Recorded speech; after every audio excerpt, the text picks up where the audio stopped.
Dita e dytë e protestës, përveç Zvërnecit, është në teksi edhe tek Darzeza. Pse? Sepse Darzeza është një natyrë jo ndërprerë nga narta. Është i njëjti Bregdet, i njëjta tipologji e natyrës, dhe për fat keq është pjesë e njëjtit master plan që kanë këta oligarkët për ta coptuar.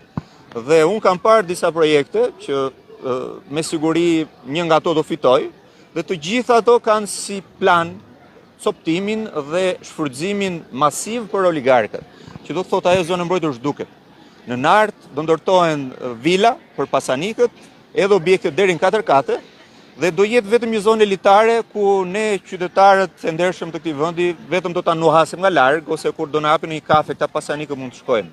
Dhe në zonën e Darzezës që po e përmendim, është prap pjesë në zgjedhjet e kaluara, Cenoklosi me Belindën dhe nuk e di kush tjetër ishin në Fier dhe prezantuan projektin. Është e njëjta gjë. Aty do jetë zona rekreative sepse ka një fushë shtrirje më të madhe dhe aty mund krijohen kampet e golfit, gjë që s'mund bëhet në Nart. Kështu që këta pasanik do frehen, do jetojnë në Nart, do i hipin skafit apo jahtit dhe do vend luajnë golf dhe të hanë peshk në Darzez, dhe kur duan edhe pak histori nga bota e shqiptarëve, do shkon dhe ke muzeu themi në Sazan, ku do bëjnë lojra të çuditshme atje, apo siç kanë bërë në ishujt e pasanikëve që ne dim. Sa e gjerë është mbështetja e qytetarëve për kauzën?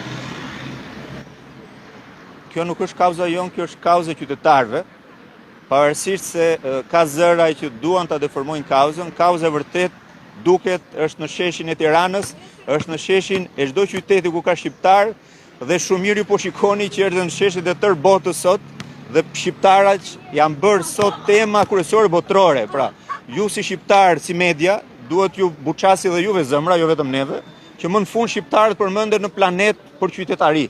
Dhe kjo duhet jetë ajo që duhet të transmetoni dhe jo ta fshini, pra, dhe të jepni kësaj zë, sepse ka shpresë. Ka shpresë edhe për ju që t'jeni të lirë si media, mos t'jeni të kapur dhe të detyruar që ta bëni punën.